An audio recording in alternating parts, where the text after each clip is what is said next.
Les hommes ne se comprennent pas eux-mêmes, et pourtant, ils osent prétendre comprendre les femmes. Ces Botsédontés n'ont jamais été écrits par Platon, mais si vous étudiez son œuvre avec une honnêteté implacable, vous verrez cette vérité sointer à travers chaque couche de sa philosophie. Voyez-vous, Platon n'a pas rédigé de conseils de séduction. Il n'a pas enseigné aux hommes comment conquérir les femmes. Non, Platon s'est attaqué à la maladie plus profonde, à l'aveuglement de l'homme face aux forces qui gouvernent son propre esprit.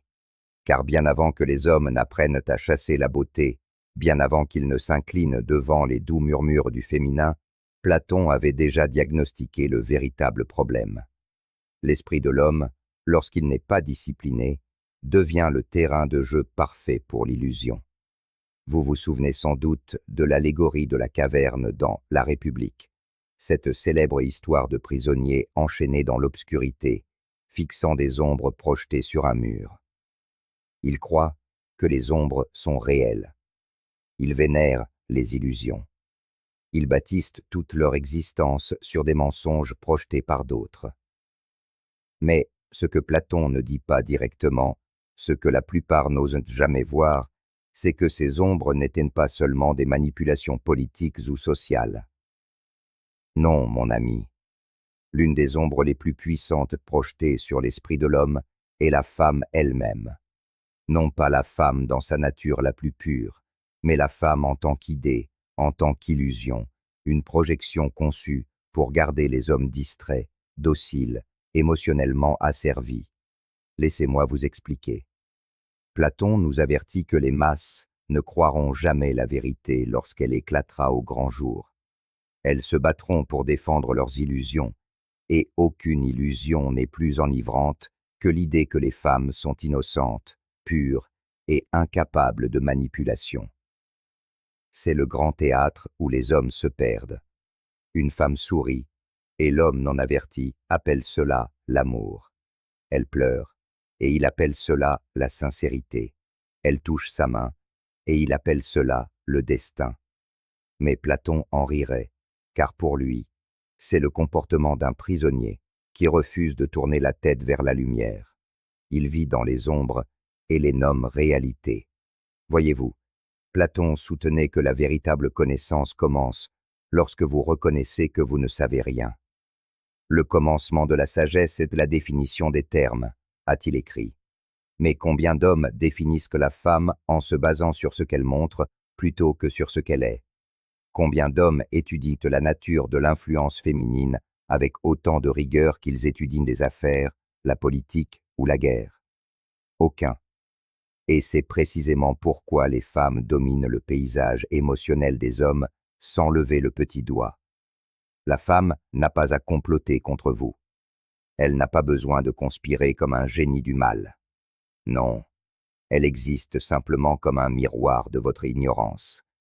Elle reflète la faiblesse que vous refusez d'affronter en vous-même. Platon l'a dit mieux que quiconque. La pire de toutes les tromperies est la tromperie de soi.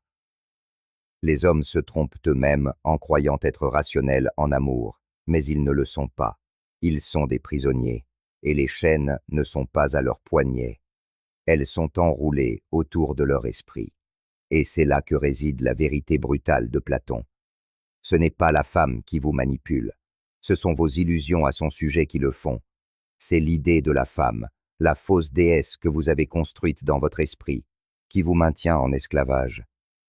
Elle sourit, et vous vous effondrez. Elle se retire, et vous la poursuivez. Vous lui donnez le pouvoir, et appelez cela de la dévotion.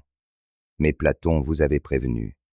Ceux qui vivent par les ombres ne comprendront jamais la réalité lorsqu'elle leur brûlera enfin les yeux. Et vous voilà, assis là, croyant que votre cœur est pur, vos intentions nobles et votre amour juste. Mais si vous pouviez sortir de vous-même, si vous pouviez devenir le philosophe, comme Platon l'exige, vous verriez un homme qui a confondu ses chaînes avec des ailes, l'illusion avec la vérité et la manipulation avec l'amour. Platon n'a jamais idéalisé la condition humaine. Dans le Phèdre, il écrit que l'âme est comme un char tiré par 2 chevaux. l'un noble, l'autre sauvage. Le cheval noble recherche la raison, la vérité, la discipline. Mais le cheval sauvage, lui, se rue vers le plaisir, la beauté, la tentation. Et l'homme, le cocher, est constamment en guerre pour tenter de maîtriser ses bêtes. C'est là que la plupart des hommes échouent. Voyez-vous, chaque fois qu'une femme entre en scène, le cheval sauvage dans votre âme brise ses rênes. Il vous tire vers son rire, son parfum, ses courbes, son attention. Et vous, le cocher, faible et sans entraînement, vous le laissez vous traîner comme un sot vers votre propre ruine. Vous ne remettez pas en question le cheval, vous ne résistez pas à sa traction. Vous appelez cette folie « tomber amoureux », alors qu'en vérité, Platon y voyait un esclavage spirituel. Dans « Le banquet », Platon décrit l'amour non pas comme un bonheur mutuel, mais comme une folie envoyée par les dieux, une folie qui aveugle les hommes, les consume et leur fait vénérer l'image de la beauté, tout en oubliant l'essence de ce qui est réel. Il l'appelle une folie divine, oui, mais cela reste une folie. Et à moins de la maîtriser, vous n'êtes qu'un pion, un esclave de plaisirs éphémères, un adorateur d'ombre. Et voici le retournement brutal. Les femmes le savent. Consciemment ou instinctivement, elles comprennent que les hommes sont gouvernés par cette folie. Elles comprennent le pouvoir qu'elles détiennent sur un homme qui n'a pas discipliné son âme. Elle n'a pas besoin d'être malveillante pour vous détruire. Il lui suffit d'exister dans votre esprit comme le prix à gagner. Vous faites d'elle votre but, votre sens, votre récompense. Et une fois que vous faites cela, vous ne la voyez plus telle qu'elle est. Vous la voyez telle que vous souhaitez qu'elle soit. Et ceci, mon ami, est la recette parfaite pour la manipulation. Savez-vous ce que Platon craignait plus que la guerre? La corruption de l'âme.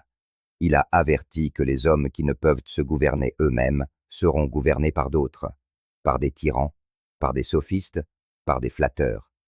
Et qui est un plus grand flatteur qu'une femme qui sait que vous convoitez sa validation? Elle devient la marionnettiste, et vous, la marionnette enthousiaste, dansant pour son attention, sacrifiant votre dignité, votre but, votre mission. Vous pensez que c'est elle qui mène le jeu, mais le jeu a commencé bien avant qu'elle n'entre dans votre vie. Le vrai jeu est la guerre en vous, la bataille entre votre moi supérieur et vos désirs les plus bas. Et chaque fois que vous choisissez le plaisir au détriment du principe, le fantasme au détriment de la réalité, elle n'a pas besoin de vous vaincre. Vous vous vainquez vous-même.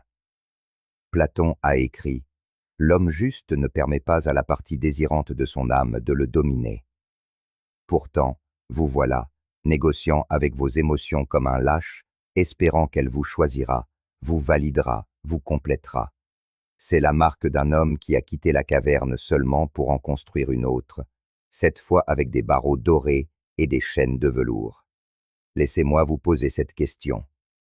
Quand avez-vous, pour la dernière fois, vraiment remis en question pourquoi vous poursuivez les femmes? Quand vous êtes-vous demandé si elles vous rapprochent de la vérité ou si elles vous entraînent plus profondément dans l'illusion? La plupart des hommes ne se posent jamais la question, car la poser exige du courage.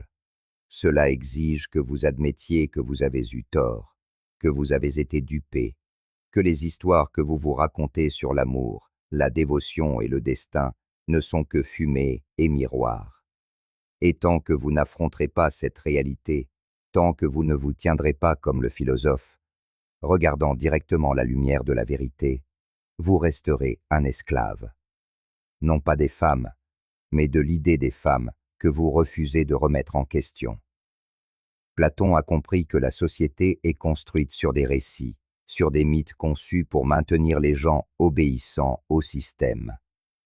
Et nulle part cela n'est plus évident que dans le récit que l'on a servi aux hommes à propos des femmes. On vous a dit qu'elles sont votre meilleure moitié, qu'elles vous complètent, qu'elles détiennent les clés de votre bonheur. Mais Platon savait mieux.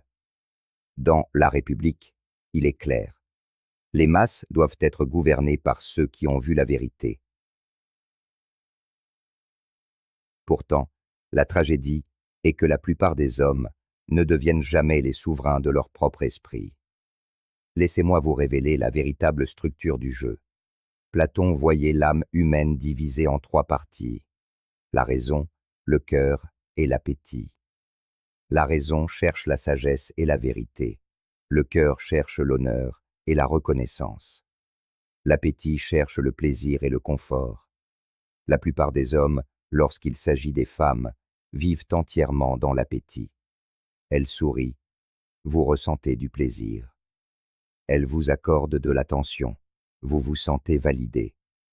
Elles touchent votre corps, vous vous sentez vivant, mais c'est la partie la plus basse de votre être, celle que Platon a averti qu'elle devait être gouvernée par la raison, sous peine de vous entraîner à votre perte. Et c'est pourquoi les femmes ont une influence si terrifiante sur les hommes faibles.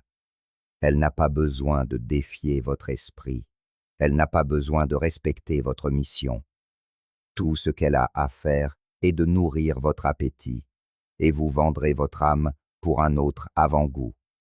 Tel un homme perdu dans le désert, vous ramperez à genoux, mendiant des gouttes de validation pendant qu'elle se tient au-dessus de vous, tenant l'eau que vous aviez autrefois le pouvoir de créer pour vous-même. Vous pensez que j'exagère? Regardez autour de vous. Des hommes trahissent leur famille pour le contact d'une inconnue. Des hommes détruisent leurs empires pour l'approbation d'une femme qui ne les respecte pas. Des hommes se suicident parce qu'elle est partie. De quelle preuve plus grande avez-vous besoin que vous êtes gouverné par la partie la plus basse de vous-même? Et voici le plus grand avertissement de Platon, caché à la vue de tous. Nul homme n'est libre s'il n'est maître de lui-même. Si vous n'avez pas maîtrisé vos appétits, vos envies, votre désir de validation, vous n'êtes pas libre. Peu importe combien d'argent vous avez, combien de partisans vous gagnez, ou combien de femmes vous attirez.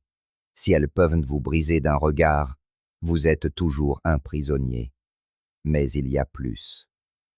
Dans les lois, Platon soutenait que la chute d'une cité commence lorsque les hommes permettent au plaisir de régner sur la discipline.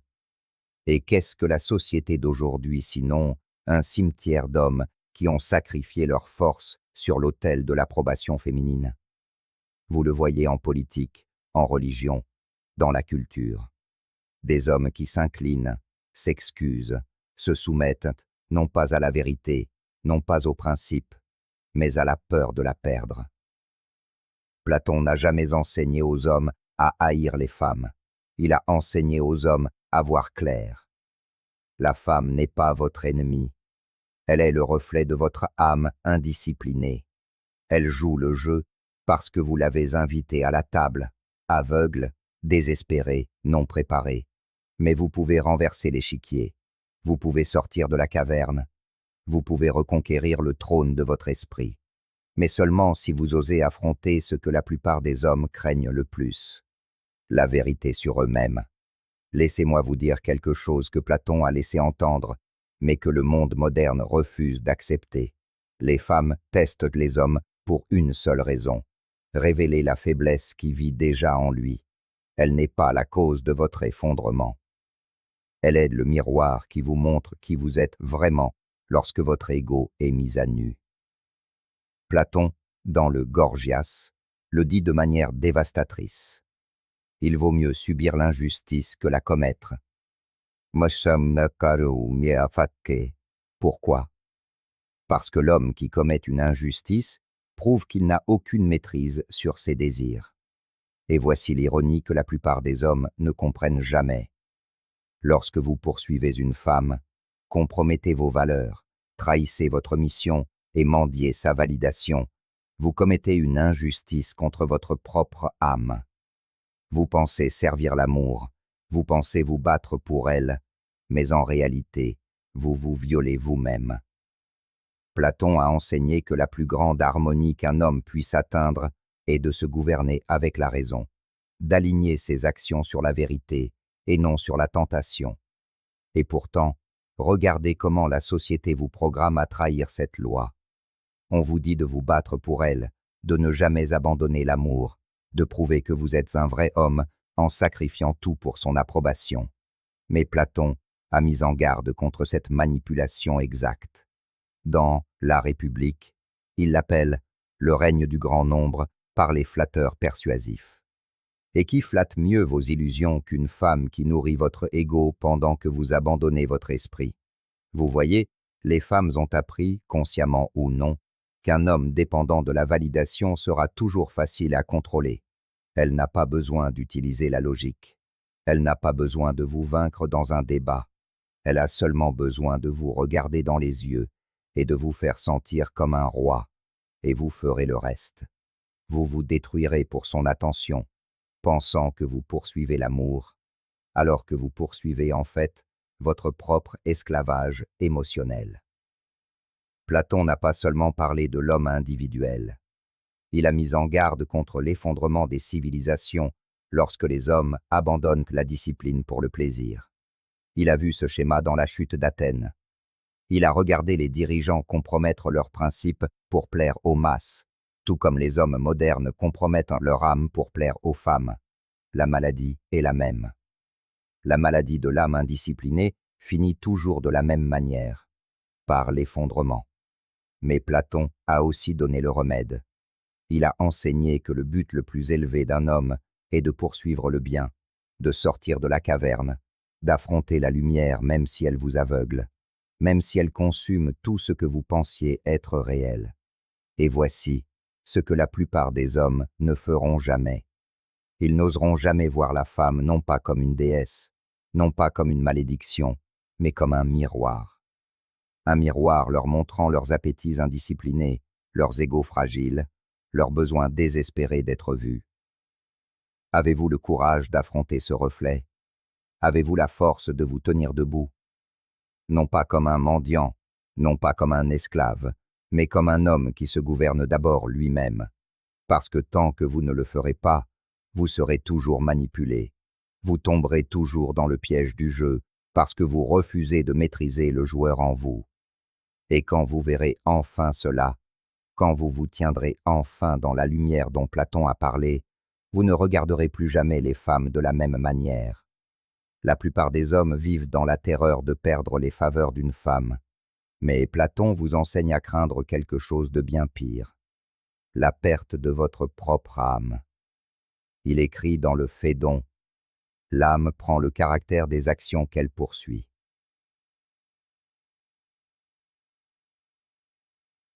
En d'autres termes, si vous passez votre vie à chercher la validation, votre âme devient faible.